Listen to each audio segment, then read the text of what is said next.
So good morning mga ka-auto, kamusta kayo? Andito ako ngayon sa showroom, nakakita ako ng unit na pwede nating i-review. Na-review na natin to before, then to mga nakarang araw, ito yung lagi kong release. Pero iniikutan ko siya, pero hindi natin siya nare-review ng full review talaga. So ngayong araw nakita ko siya sa showroom na naka-display ngayong araw. Iikutan natin. Aalamin natin yung full specs nito. Then, teka, nakasubscribe na ba kayo? Kung hindi pa, pakisubscribe naman po yung channel namin. Bibigyan ko kayo ng 5 seconds para mag-subscribe. Ito na ang 5 seconds nyo. 1, 2, 3, 4, 5. Pakisubscribe naman po yung channel namin. Bibigyan ko kayo ng magandang deal pag nag-subscribe na kayo sa channel namin. Katulad ng mga clients natin na kumukuha pag nag-subscribe, binibigyan natin ng magandang deal. So, ano pang hinihintay nyo? I-click nyo na yung bell button dyan para updated kayo sa mga bagong videos namin. So, simulan natin yung video na yan after ng intro na to.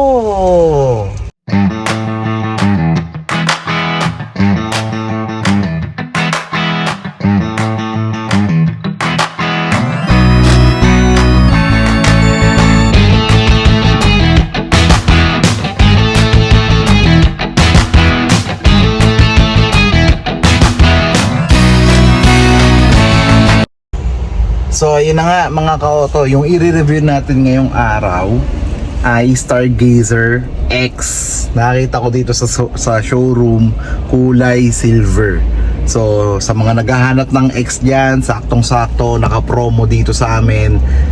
Bibigyan ko kayo ng magandang deal. Pero syempre, tignan nyo muna yung mga specs nito. So simulan na natin yung video.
So, simulan natin sa history. Si Stargazer X, kalalabas lang niya last year. Nauna yung mga premium, pero ito kasi last year lang. October. Yan. Nilabas si Stargazer X. Yung gulong niya, 17 inch. Ito yung sukat ng gulong niya. 205/50 R17. Yan, 17 inch yung size ng gulong niya. Tapos may mga fender siya dito, yung kulay black. Meron ding lower na side skirt. Ayan. Syempre sporty na sporty talaga si Stargazer X. At isa pa, yung bago sa kanya, yung muka. Yan. So puntahan natin yung ilaw. Check natin yung ilaw. Yung ilaw niya LED, then yung headlamps niya LED, then yung fog light niya is yung bulb lang. Yan. Meron din siyang front sensor dito. Dalawang front sensor. So, yung engine, silipin din natin.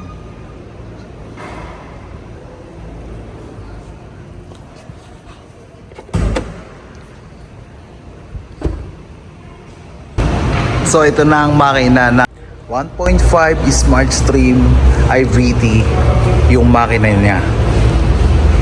Eksaktong displacement nito ay 1,497cc. Meron na siyang maximum output na 115 PS at 6,300 RPM.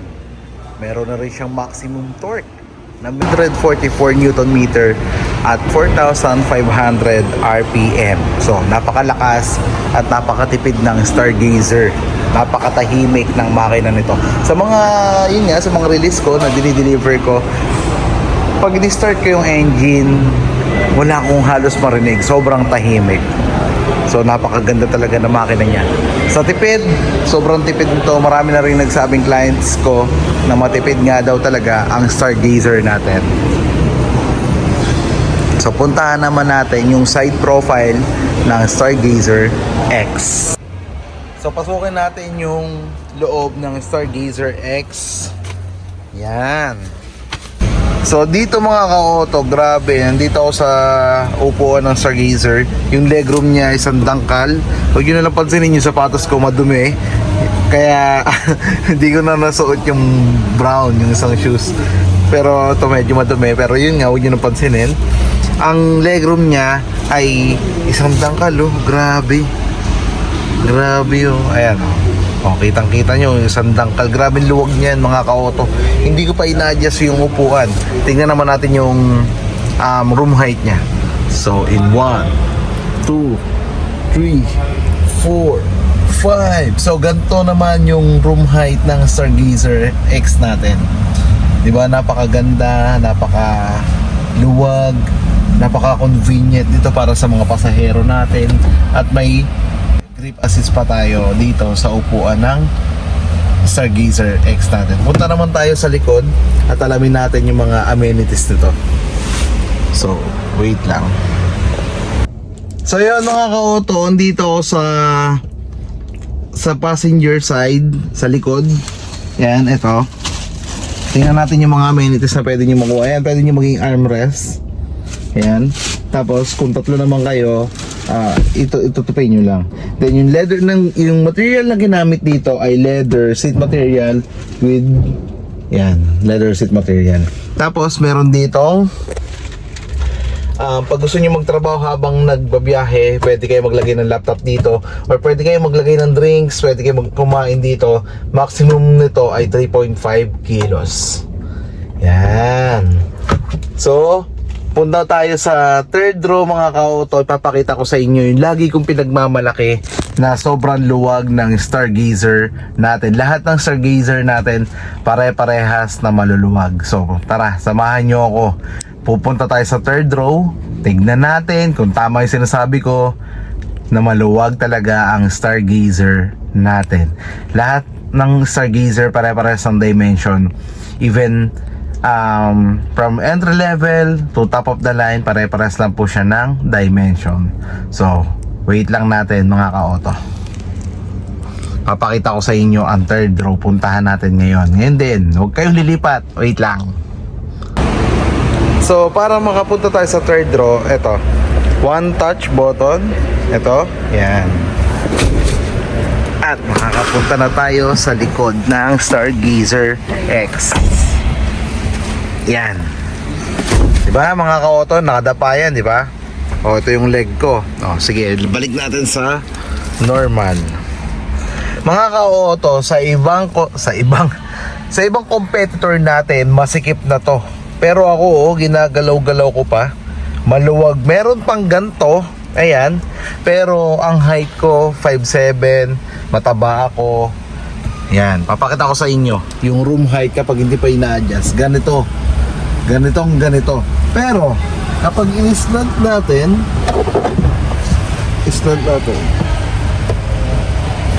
sasagad natin. So, magiging ganyan na siya. Ito na. O, ayan o. Siya hindi nakasagad, ito nakasagad. Yung sa pwesto ko mga ka-auto, meron pa rin, maluwag pa rin. Yung legroom, ayan. Sobrang luwag ng legroom natin, mga ka-auto. So, di ba? Napakaangas talaga ng Stargazer. Kahit anong variant, maluwag. So, punta naman tayo sa likod. Check natin yung mga meron sa Stargazer X. So, let's go. So, ayan mga ka-auto. Andito na tayo sa likod. Itutupin natin tong upuan pa forward. Ito. Yan, hihilahin nyo lang to. Hila, tapos forward. Ganon din dito. Yan. Para kung magka-camping kayo, maglalagay lang kayo ng kama dyan, pwede. Kung may luggage kayo na malaki, pwede nyo ring itupi ito. Ito yung tools. Yan. Siyempre, papakita ko rin sa inyo tong luggage natin na pwede kayo maglagay ng mga itinatago nyo like sapatos.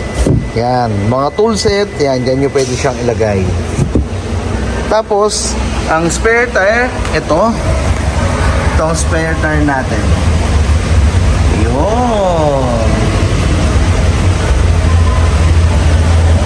So, alamin naman natin kung paano nga ba ipapark ang Stargazer X. So, paano nga ba natin siya ipapark? Gaano nga ba kalaki at kataas ang Stargazer?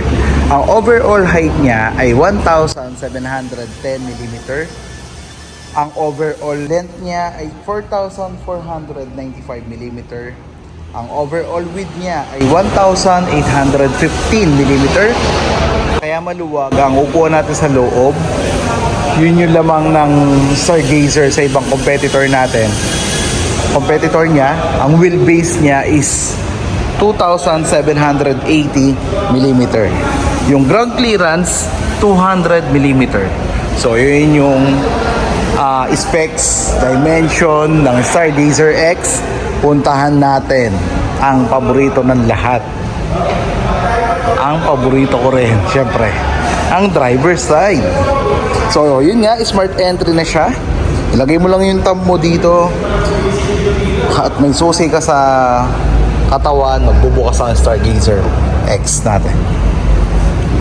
So pagpasok natin, ito yung mga buttons dito para sa foldable side mirror, lock and unlock ng bintana, at lock and unlock ng pinto nandito. Yan.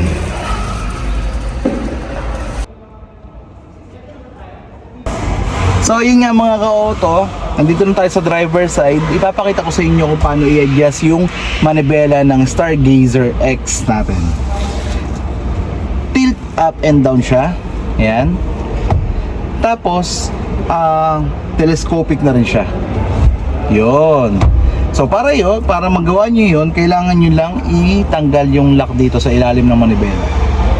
Yan. Okay. Balik natin. So yun. Ipakita ko rin sa inyo yung specs ng manibela ng Stargazer natin.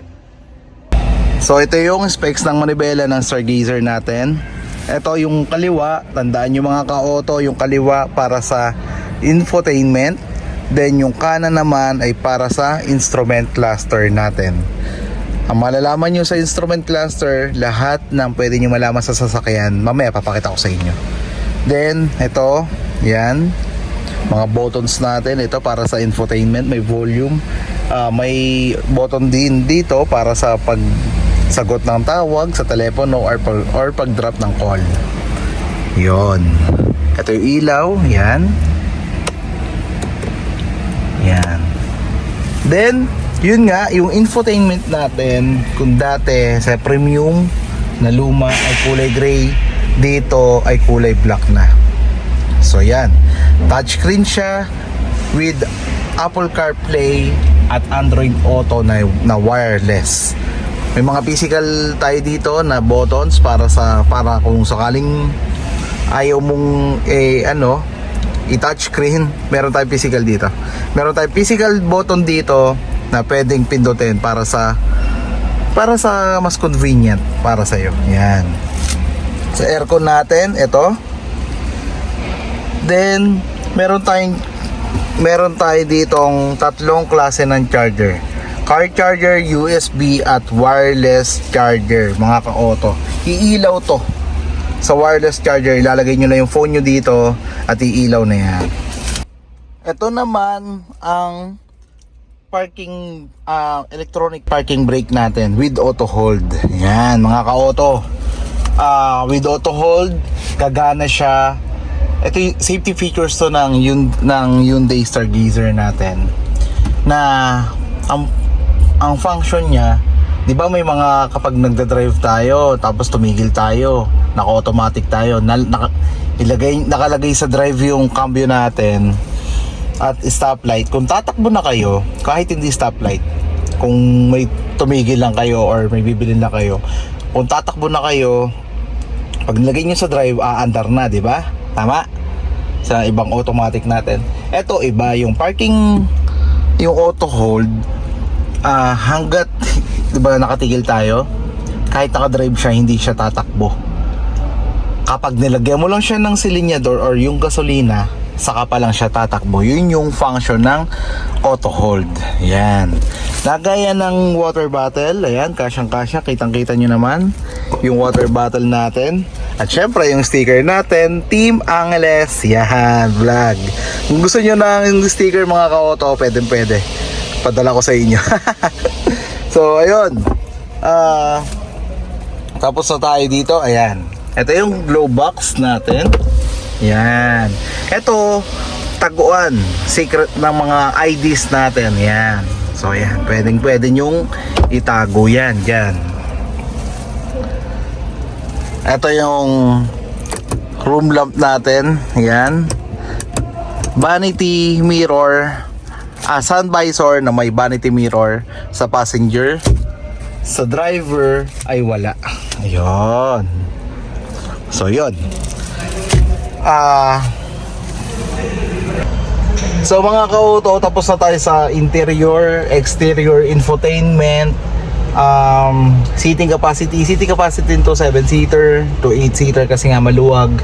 Then yung makina, yung mugs, punta naman tayo sa babayaran nyo dito sa Stargazer X. Ang safety features. Si Stargazer X, sobrang sulit nito sa safety features, mga ka-auto. 'Di ba? Kahit sabihin na nating magaling tayo mag-drive, kailangan pa rin natin ng safety features. Maraming safety features to, mga ka-auto. Una, yun nga nasabi ko na kanina, 6 airbags. Tapos meron pa tong mga back sensor, backup camera, merong smart sense. Yun, merong smart sense ang Stargazer X natin, or ADAS features, or Advanced Driver Assistance System. Yun yung ADAS features natin, or yung smart sense natin.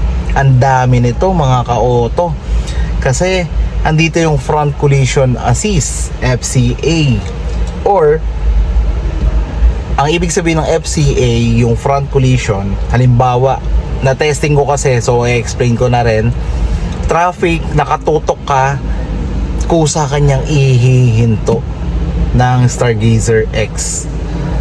Then, halimbawa, mabilis, sobrang bilis ang takbo mo, tapos biglang nagpreno yung harap mo within 60 kilometer na takbo, kilometer per hour na takbo mo, ay kusa kanyang ititigil dahan-dahan, hindi naman bigla. Syempre maano naman, mas mawawala yung safety kung bigla naman niya tayong ititigil, di ba? Meron din tong blind spot. Kapag hindi blind spot, yung pag-aatras ka, tapos kapag hindi mo nakita yung aatrasan mo, may lumabas na motor, biglang lumabas na motor, kusa kanya ka rin niyang ititigil. Lane keep assist, nasubukan ko to sa expressway nung nag-deliver ako. Hindi ako nakasignal, pero gusto kong overtake, gusto kong umalis sa lane ko. Ibabalik niya ako sa lane ko, sa tamang lane ko, kasi nga hindi ako nakasignal. So dapat nakasignal ako. Kung nakasignal ako, tuloy-tuloy lang yun, okay lang yun. Pero kung hindi, ibabalik niya ako ng kusa sa lane ko. Kasi syempre, baka iniisip ng Stargazer na nakakatulog ka, so ibabalik kita, tutulungan kita ibalik dito sa lane mo. Yun, ang gandang features nun mga ka-auto. Meron din tong safe exit.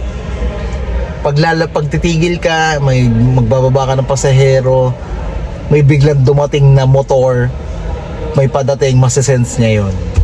So, ilalak niya yung pinto 3 to 5 seconds, sa kanya ulit bubuksan para makalabas na yung pasaherong ibababa mo. Diba? Napakagandang features na yon. Rear occupant alert. Kapag bumaba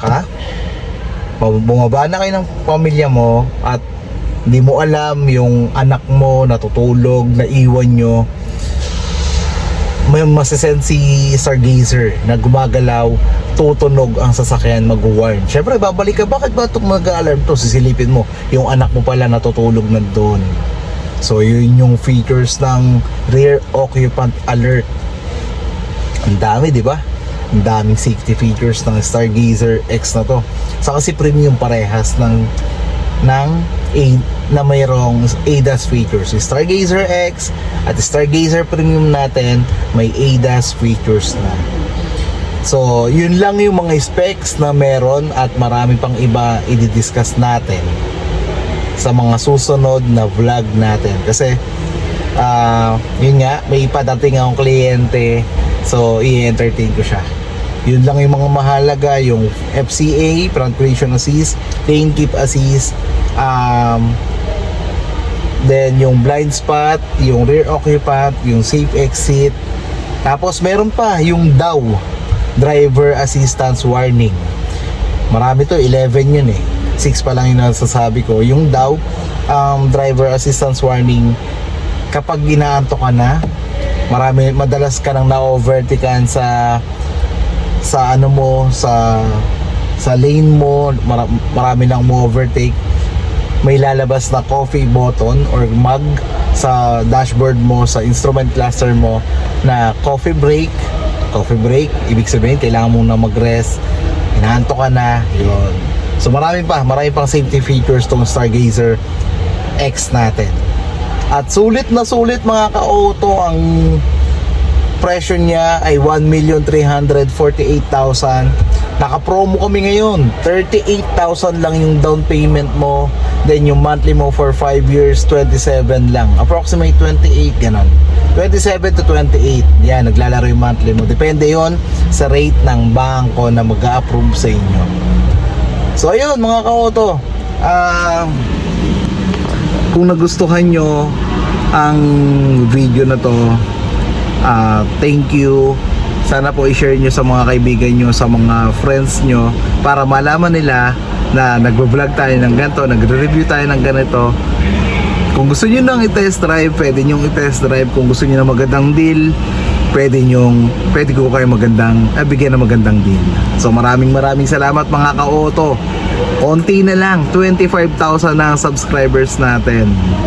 Congrats sa atin lahat. Thank you sa walang sawang sumusuporta sa atin.